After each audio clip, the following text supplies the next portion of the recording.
I think many of you are looking forward to this conversation, especially those of you that are a little burnt out on social media. You're posting for profits, but you're not seeing the profits. Or maybe you're just feeling overwhelmed because you don't know what to post every day. You don't know what kind of content attracts people or generates leads, closes sales. Welcome to the club. It's a very normal thing. I remember when I first started learning about building a brand and attraction marketing and magnetic sponsoring and learning how to create content. And instead of being a content consumer, being a content creator. And it was just like, like I did not get it at all. I was so overwhelmed, especially when I would hear someone like Tanya, Aliza talk. And I'm like, I'm just not smart with this internet stuff. Like I need to learn from this person. So I think you'll appreciate the fact that this stuff isn't actually that complicated, but it only appears that way at first. When it comes to marketing, when it comes to lead generation, when it comes to building a community, building a following, monetization. I was sitting at my kitchen table, John, in 2010 when I started learning social media. And I was like, with my laptop, I was like, man, if I could just get this thing to produce like $5,000 a month, that would be super rad. So I've been in the network marketing profession and my own entrepreneur since 2009. In fact, next month, it'll be my, 11 or 12 years now, anniversary. It was November 2009. And so when the internet started to evolve for the profession of network marketing, I said to myself, I really want to learn how to leverage this tool. I know that there's people coming to the internet looking for the solutions of what my product and what my service can do for them. I just need to find a way to like get in front of those people that are looking for the benefits of what my product or service does. And what I then learned is how to master like one thing, like getting really good at that one thing. Where you put your focus is where you're going to get your results. So I decided to focus on one thing. And when you start focusing on that one thing, whatever it is for you that you're really good at, it might be Reels, it might be YouTubes, it might be Facebook Lives, it might be Instagram posting stories, like whatever, that one thing for you. Once you get really good at it, guess what? You can start teaching it. People want to know what it is that you're doing and how it is that you're getting the results that you're getting, whether they're small results or big, it doesn't matter, they're results. So the question is like, okay, well, how do I attract the right people on social media? And how do I be the most efficient with my time when I'm on social media? Because being glued to your phone and being glued to your laptop or your device all day, every day is not a life. And then it makes you feel guilty, especially if you have a family or loved ones. So what I started to do was all these little things. And then I tried to pick out of all these little things, what were the things that actually mattered, that produce the most profits for me, because there's a lot of things that you're probably doing in your business right now that are not profit producing activities. They're just like busy work, right? Mm-hmm. So how do I cut the fat and just do the profit producing activities? And over the years, the many years and the tens of thousands of conversations I've probably had on social media, I kind of created this formula that I call my 4 P's to 7 figures. And let me just preface this. It's like whatever you're selling, whether it's yours or you're a network marketer, whatever, this will work for anything that you're selling. The first thing that you have to do is you have to plan. That's the first P, and they actually go in order. So the first thing that you have to do is you have to plan. You might be thinking, well, Tanya, of course I've got a plan, but here's how you plan. So this is all about creating content on social media that attracts the perfect buyers, like gets people engaged with your content and attracts the right people that are interested in what it is that you're selling. Okay. You guys have got to know who your ideal customer is. So how do you figure this out? You take a look at what it is that you're selling. What is the thing that you are going to focus on? And it could just be like, what's the thing that you're going to focus on this month? So kind of like break it out. This month, I'm going to focus on our weight loss program. This month, I'm going to focus on our skincare program. And what I would suggest is whatever your kind of planning for like what it is that you're going to be promoting for like that month or whatever, for a lifetime, whatever, make sure that it's something that you can actually make a decent amount of money on in that sale. So for example, if one of the things that you have in your portfolio that you can sell is like toothpaste, and it's like a $12 tube of toothpaste, why would you go focus on that? Because that's not going to really bring home the bacon, right? Right. So you want to plan what it is that you're selling, and then you want to think about, okay, who would this be perfect for? And who could we focus on this month as far as like who would be interested in this? So for example, you want to take a look at the benefits of what your product or service does. And then you got to think about what content can you create that will serve them and lead congruently into what it is that you're selling. So for example, if your product or service, or let's say your product helps reduce inflammation, you're going to create posts that have to do with helping people to reduce inflammation, maybe foods to eat to help you to reduce inflammation in your body, give some tips on reducing inflammation, anything that you can think about. Go to Google and type in how to reduce inflammation, read a few things, and come back to your social and regurgitate that in your own words. Don't just copy stuff, but you can regurgitate some of the things that you're learning back to your audience. Now, the people that are going to be interested in that topic are going to be what? Wanting to reduce inflammation. What does your product do? Helps to reduce inflammation. I'm using this as an example. You guys all have different products, okay? So once you kind of have that idea, you can kind of write down, 5 topics, do 5 for the week. You can do, you'll go to Google and you'll start looking at things and be like, oh my gosh, I have content for years here, decades. And then what you want to do is before you post this on social media, you have to come up with like a catchy title, right? That's the only thing that I will say, like be good at creating a catchy title that would draw in the people that would be perfect for that content or that would want that content, right? So this is part of the planning process on what it is that you're going to post.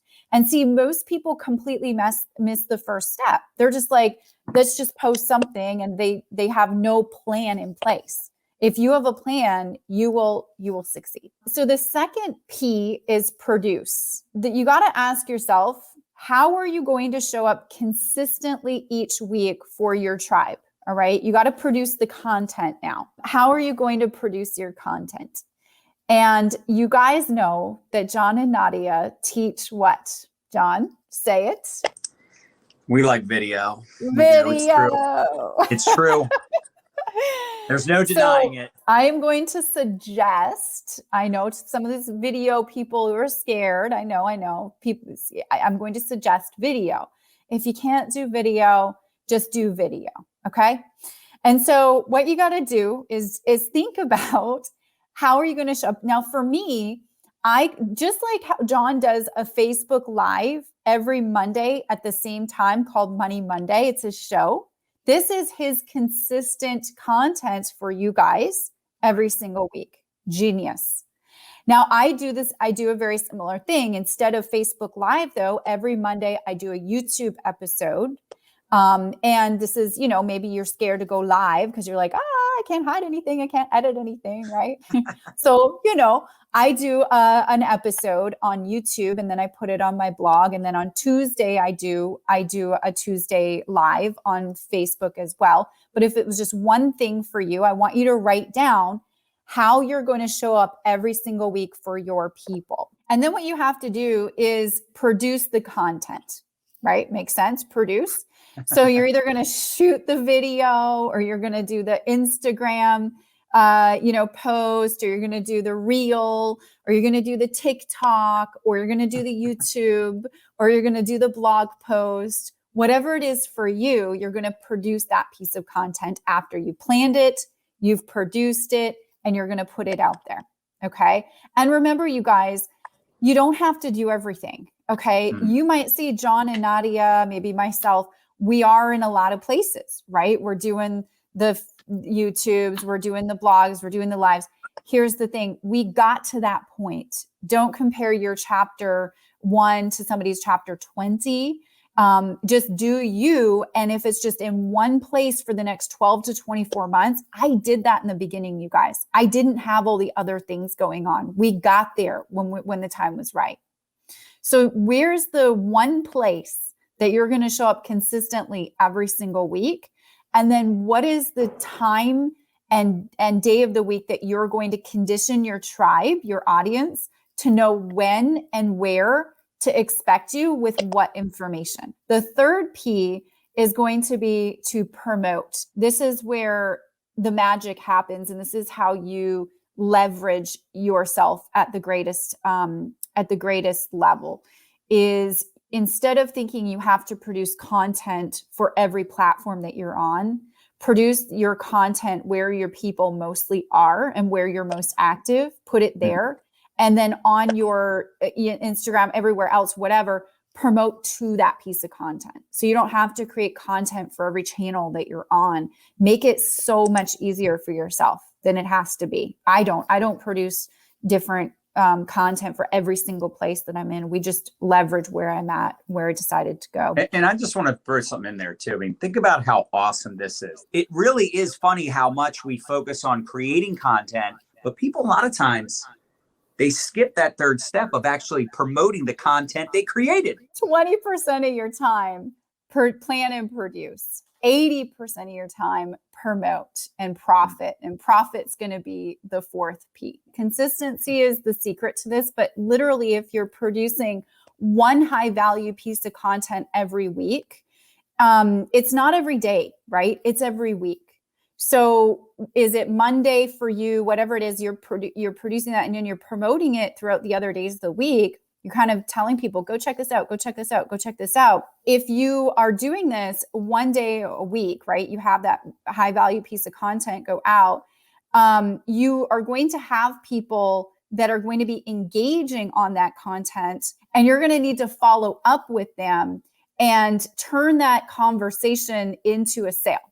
Okay, that's going to be the most important. Some people just think, oh, I'll post on social media and that's it. Everyone will just jump in the boat and buy everything from me. Well, that, I'm really sorry, very rarely will happen. All right, we need to do something with those conversations. So we need to have a plan in place on how to profit, which is a few different things. Most people who see your content and see like what it is that you're promoting for the very first time, they are not going to buy. Right. They aren't, but they might buy if they see a second exposure or a third exposure or a fourth exposure, especially if somebody just meets you on like an Instagram reel that you did or a TikTok that you did. And they're just seeing you for the very first time. They are probably not going to buy right away, but we need a way for us to be able to follow up with them so that they do buy with a second or third or fourth exposure. So let me just share with you the struggle that I had and then how I filled that struggle. So I was posting these things on social and people were engaging. And then I was thinking to myself, well, I'm getting a decent amount of engagement, but I'm not making enough money. Like the profit part of my equation there was not where I wanted it to be. And I was really struggling with this for a lot of time. And I was on my phone constantly in my DMs, commenting on the comments, you know, hey, somebody would like my post. And I would say, hey, what was, I said, thank you so much for commenting. What was the thing that you liked most about that you liked, you know, and I tried to get these conversations started, right? And I'd be glued to this all day long. And I'm like, man, I'm doing everything people are telling me to do, but I'm not making the money. So that was a huge struggle for me. And then I realized that, well, people just don't buy right away and they need some more exposures. They need to be warmed up a little bit. And I said, well, how do I get them to that point? You know, people are scrolling on social media. They see a post, they go, yeah, I like it. And then they're gone. And then they're completely gone. Maybe they were interested, or maybe they were at work and they were scrolling and they were like, okay, I don't know about this chick. And then they get distracted and then they're gone. They were interested. And so I was like, okay, well, how do I like capture their information so that I can follow up with them so that we can move them into like a follow-up sequence, right? That I can follow up with them. And only bring in the people that are interested in the benefits of what my product and service provides. And I don't know how many people in your audience, John, have like a sales funnel of some sorts. We call them, there's many words for them. But my entire business model that changed my life back in 2014 is predicated on what I call now my freebie method. And you guys actually may have heard me talk about this, but the freebie is to build the email list and to build my credibility and my authority with my audience, and to build goodwill with my audience, and to give them something of value so that I know that they're interested in that thing that my product or service does for them. For example, let's go back to what I was selling before, the thing that helped people reduce inflammation in their body. So I would talk about, health and wellness type stuff.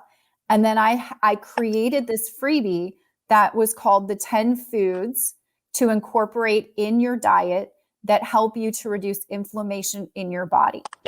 And so I created this freebie. It took me 1 hour to create. I went to my expert Google. Google gave me some really good ideas to put in this freebie. And I literally did a little PDF on my computer really fast, put it together. It took me about 60 minutes. I copy pasted some pictures. I kind of made it fancy. It looked terrible because I'm not a graphics designer, but I just wanted to give people good content so that they looked up to me as a credible authority. And they looked at me as somebody who wants to help them versus somebody who wants to sell them something. Right. And so what I ended up doing is I created this freebie 10 foods to help you to incorporate in your diet to help you reduce inflammation. And then at the end of that freebie, I had a call to action for them to buy my product with a couple of testimonials that I copy and pasted from one of our groups that we had. And I had my direct link to go and buy my product with my link. And so what I would do on my social media posts where I would, do the one piece of content a week, I would say, hey guys, if you're enjoying this and you don't yet have my free guide that helps you to reduce inflammation in your body, it's the 10 foods that you must incorporate, pick it up here. And I would drop a link and I say, hey, please share it with also anybody else that you think would find value in it as well. And what ended up happening is people like free stuff, especially free stuff that really can help them. I was generating all these leads. So people would go to a landing page, they would put in their name, their email, and sometimes their phone number, and they would request access to that guide. And then they would get that guide in their email. I would get them on my email list. And then I would have a series of emails that I would send them that would help warm them up to me and the products and services that I sell with links to buy my products. And what ended up happening is automatic sales, a lot of them. And I also had a lot of happy customers saying, thank you so much for sharing this free content with me. You are absolutely amazing. It really helped. And so immediately when you start offering immense value for free to people, they view you as a credible expert, a credible authority. They want to do business with you. They want to give you money because that you've given them free value. And it becomes a very non-confrontational, very smooth sales process. And not to mention, this created immense leverage for me because I had a lot of people just buying on autopilot. Yes, some people would send me some questions. Hey, I got a question about this that you recommended. Can you answer it for me? But I was building a list of interested people that were perfect for my product and service, not just trying to convince people, hey, you need to reduce inflammation in your body. They were requesting it for me because they knew that they needed that, right? So really, this only puts perfect ready to buy buyers in your funnel that are interested in the benefits of what your product or service does. So in network marketing, you can kind of go two ways, right? You can go business and recruiting way. You can go selling product. You could have one freebie that is for recruiting, and you could have another freebie that's to sell your product. And a lot of my clients have that, and it works really well.